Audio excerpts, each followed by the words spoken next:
L'unité de commandement du politique et du militaire est une nécessité de tous les temps, considérant que l'armée, comme l'État auquel elle est attachée, est gardienne des institutions établies par le peuple, considérant que l'armée coloniale, au service de l'État impérialiste, est une armée d'expansion, de domination et d'oppression des peuples colonisés, considérant qu'à ce titre, elle ne pouvait faire œuvre que de dépersonnalisation, avec son cortège de discrimination, d'injustice et de brimade en temps de paix, de destruction et de démagogie en temps de guerre. Considérant que le système colonial a ravalé l'agent de sécurité au rang d'instrument chargé de maintenir ses frères en conditions d'exploitation à son seul bénéfice.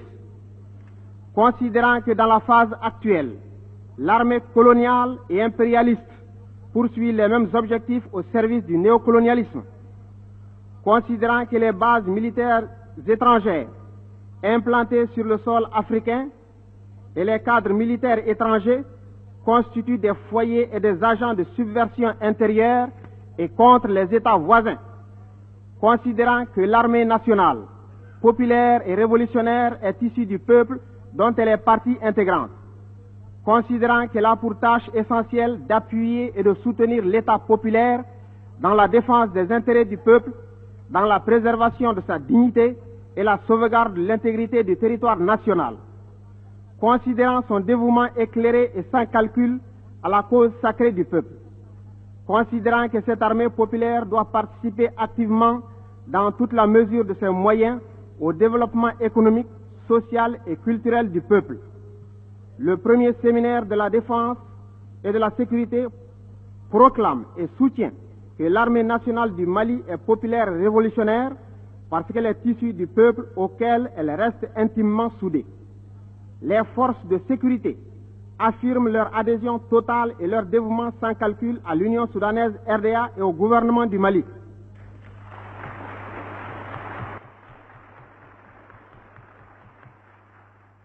Elles réaffirment avec force leur fidélité totale à l'option socialiste du peuple de la République du Mali et souhaitent la réalisation prochaine de l'unité de commandement. Consciente que la sauvegarde de l'indépendance de la patrie est inséparable de la lutte générale de libération du continent, elles proclament leur soutien inconditionnel aux peuples africains colonisés dans leur combat pour recouvrer leur liberté. Les forces de sécurité saluent les résultats des travaux de la conférence d'Addis Abeba et se déclarent une fois de plus prêtes à apporter leur contribution concrète aux combattants de la Guinée dite portugaise, de l'Angola et du Mozambique.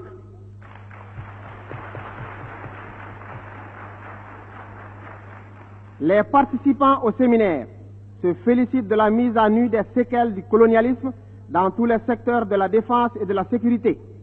Ils lancent un appel pressant à toutes les forces de sécurité pour une reconversion totale des esprits et des habitudes. Ils considèrent en particulier que le soldat et l'agent de sécurité d'aujourd'hui ne peuvent se contenter d'un patriotisme de pure forme sans contenu politique. Ils rappellent que l'armée au service du peuple est un sacerdoce et exige une foi inébranlable en sa mission. Ils saluent l'institution des écoles des cadres et demandent aux partis et au gouvernement de poursuivre la formation politique des divers cadres et de la troupe, défenseurs des mêmes intérêts et chargés de la même mission afin de raffermir l'unité idéologique. Le séminaire fait sienne la mystique de loyauté, de liberté, de justice et de discipline du parti et met en garde tous les camarades contre l'individualisme, les cloisonnements artificiels, néfastes à la cohésion et à l'efficacité dans l'accomplissement des tâches.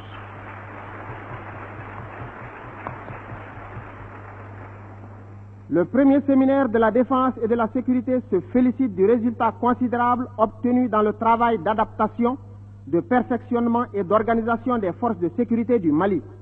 Il salue la poursuite de ces efforts pour le renforcement d'une armée nationale, populaire et démocratique. Le séminaire exprime son entière satisfaction devant l'apport des forces de sécurité à l'emprunt national, à la défense de la monnaie malienne, au transport des produits, à la rentrée des récoltes comme à la défense et au contrôle de nos frontières. Il salue tout particulièrement la création de l'école militaire interarmes, la mise en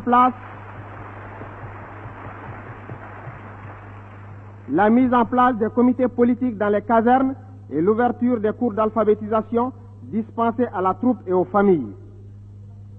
Le séminaire se félicite de la création de quelques centres sociaux et souhaite leur extension à toutes les unités, considérant que la presse constitue un facteur de mobilisation et d'éducation.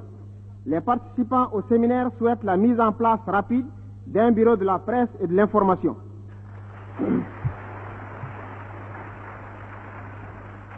Le séminaire se félicite de l'institution des brigades de vigilance, du service civique, de la milice populaire et souhaite une collaboration franche et loyale entre ces divers organismes et les forces de sécurité dont ils sont non des antagonistes, mais des auxiliaires précieux.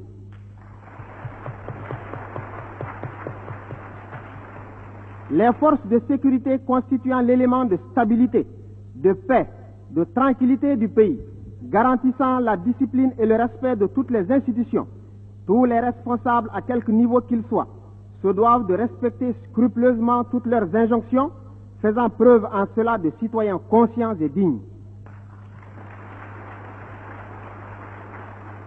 Les participants au séminaire, au terme de leurs travaux, adressent leurs très vifs remerciements à la direction du parti et au gouvernement pour la confiance totale qu'ils ont faite à toutes les forces de sécurité depuis l'accession du pays à l'indépendance.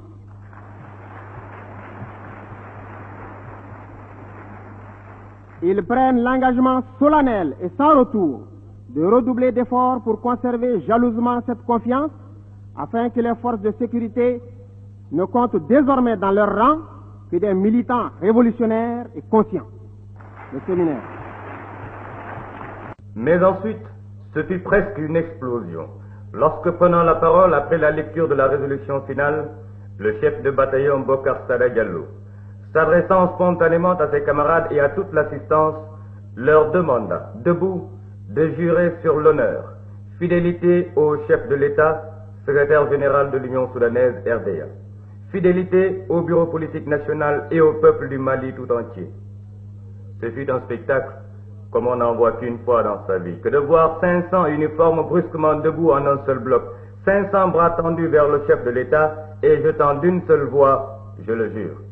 Camarades, je demande au séminaire, aux officiers, aux sous-officiers et soldats de l'armée populaire du Mali de prêter serment de fidélité inconditionnelle au camarade et frère Modibo Keïta pour son sens de l'humain, son affectueuse sympathie pour tout Malien civil et militaire, serment de fidélité sans réserve au secrétaire général de l'Union soudanaise RDA, qui, par sa droiture, son abnégation, son humilité et sa loyauté, a su renforcer le sens du devoir chez les soldats et les militants que nous sommes. Le serment de fidélité au ministre de la Défense qui communie dans le sens de l'honneur et de la dignité avec le grand absent de ce jour, le général Abdoulaye Soumaré, incarnation des plus hautes vertus militaires, le serment de fidélité au parti et au peuple du Mali. Nous ne sommes pas des mercenaires, mais des soldats citoyens et citoyens du Grand Mali, qui jurent que chaque jour peut être pour eux le dernier si la patrie se trouve menacée. Avec moi, camarades, debout, le bras droit tendu, crions 3 fois devant le chef de l'État, devant le bureau politique national et la nation tout entière, que nous tiendrons sûrement et que nous tiendrons serment et que le Mali peut compter sur nous.